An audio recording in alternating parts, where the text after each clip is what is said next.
कहानी को मुकम्मल जरूर सुनिएगा। वो औरत रोज इस नौजवान को देखती, लेकिन वो बगैर उसकी तरफ देखे सर झुकाकर उसकी गली से गुजर जाता। देखने में वो किसी मदरसे का तालिबे इल्म लगता था, लेकिन इतना खूबसूरत था कि वो देखते ही उसे अपना दिल दे बैठी और आप चाहती थी कि वो किसी तरह उस पर नजरे इल्तफात डाले। लेकिन वो अपनी मस्ती में मगन सर झुकाए जेर लब कुछ पढ़ता हुआ रोजाना एक मखसूस वक्त पर वहाँ से गुजरता और कभी आंख उठाकर भी ना देखता। उस औरत को अब जिद सी हो गई थी। वो हैरान थी कि कोई ऐसा नौजवान भी हो सकता है जो उसकी तरफ ना देखे, और उसे ऐसा सोचने का हक भी था। वो अपने इलाके की सबसे अमीर और खूबसूरत औरत थी, खूबसूरत इतनी कि जब वो बाहर निकलती तो लोग उसे बेअख्तियार देखने पर मजबूर हो जाते। उसे हैरत थी कि जिसकी खूबसूरती को देखने के लिए लोग तरसते हैं, वो खुद किसी को पसंद करे और वो माइल ना हो, उसकी तरफ देखना गवारा ना करे। अपनी अना की शिकस्त और खूबसूरती की तौहीन पर वो पागल हो गई और कोई ऐसा मंसूबा सोचने लगी जिससे वो इस नौजवान को हासिल कर सके और उसका गरूर तोड़ सके। आखिरकार शैतान ने उसे एक ऐसा तरीका समझा दिया जिसमें फंसकर वो नौजवान उसकी बात माने बिना रह ही नहीं सकता था। अगले दिन जब वो नौजवान उसकी गली से गुजर रहा था तो एक औरत उसके करीब आई और कहने लगी, बेटा मेरी मालकिन तुम्हें बुला रही है। नौजवान ने कहा, अम्मा जी आपकी मालकिन को मुझसे क्या काम है? उस औरत ने कहा, बेटा उसने तुमसे कोई मसला पूछना है, वो मजबूर है, खुद बाहर नहीं आ सकती। नौजवान उस औरत के साथ चला गया। उसके वहमो गुमान में भी ना था कि जो औरत उसे बुला रही है उसका मंसूबा क्या है, वो क्या चाहती है। वो तो अपनी फितरती सादा दिली की वजह से उसकी मदद करने के लिए उसके घर आ गया। उसके जहन में था कि शायद कोई बूढ़ी औरत है जो अपनी किसी माजूरी की वजह से बाहर आने से कासिर है। नौकरानी ने उसे एक कमरे में बिठाया और इंतजार करने का कहकर चली गई। थोड़ी देर बाद कमरे में वही औरत दाखिल हुई। नौजवान ने बेअख्तियार अपनी नजरें झुका ली क्योंकि अंदर आने वाली औरत बहुत खूबसूरत थी।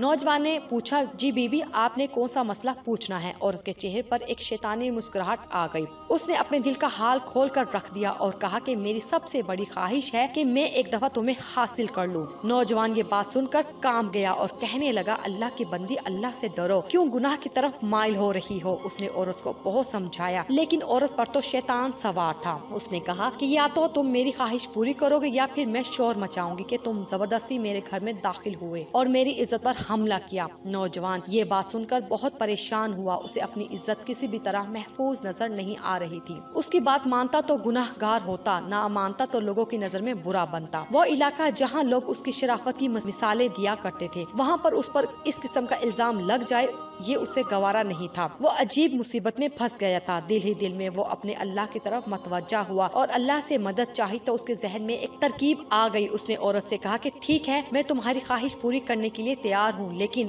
पहले मुझे बैतुल खला जाने की इजाजत है। औरत ने उसे बैतुल खला का बता दिया। उस नौजवान ने अंदर जाकर ढेर सारी खलासत अपने जिस्म पर मल ली और बाहर आ गया। औरत उसे देखते ही चिल्ला उठी, ये तुमने क्या किया? जालिम, मुझ जैसी नफीस तबीयत वाली के सामने इतनी गंदी हालत में आ गए, दफा हो जाओ, निकल जाओ मेरे घर से। नौजवान फौरन उसके घर से निकल गया और करीब ही एक नहर पर अपने आप को और अपने कपड़ों को अच्छी तरह पाक किया और अल्लाह का शुक्र अदा करता हुआ वापस मदरसे चला गया। नमाज के बाद जब वो सबक में बैठा तो थोड़ी देर बाद उस्ताद ने कहा कि आज तो बहुत प्यारी खुशबू आ रही है, किस तालिबे इल्म ने खुशबू लगाई है? वो नौजवान समझ गया कि उसके जिस्म से अभी बदबू गई नहीं और उस्ताद जी तंज कर रहे हैं। वो अपने आप में सिमट गया और उसकी आंखों में आंसू आ गए। थोड़ी देर बाद उस्ताद जी ने फिर पूछा कि ये खुशबू किसने लगाई है, लेकिन वो खामोश रहा। आखिरकार उस्ताद ने सबको एक एक करके बुलाया और खुशबू सूंघने लगे। इस नौजवान की बारी आई तो वो भी सर झुकाकर उस्ताद के सामने खड़ा हो गया। उस्ताद ने उसके कपड़ों को सूंघा तो वो खुशबू उसके कपड़ों से आ रही थी। उस्ताद ने कहा कि तुम बता क्यों नहीं रहे थे कि ये खुशबू तुमने लगाई है? नौजवान रो पड़ा और कहने लगा, उस्ताद जी अब और शर्मिंदा ना करें, मुझे पता है कि मेरे कपड़ों से बदबू आ रही है, लेकिन मैं मजबूर था। और उसने सारा वाकया उस्ताद को सुनाया। उस्ताद ने कहा कि मैं तुम्हारा मजाक नहीं उड़ा रहा, खुदा की कसम तुम्हारे कपड़ों से वाकई ही ऐसी खुशबू आ रही है जो मैंने आज से पहले कभी नहीं सूंघी, और यकीनन ये अल्लाह की तरफ से है कि तुमने अपने आप को गुनाह से बचाने के लिए अपने आप को गंदगी लगाना पसंद कर लिया, लेकिन अल्लाह ने इसी गंदगी को एक ऐसी खुशबू में बदल दिया जो कि इस दुनिया की नहीं लगती। कहते हैं कि उस नौजवान के इन कपड़ों से हमेशा ही वो खुशबू आती रही।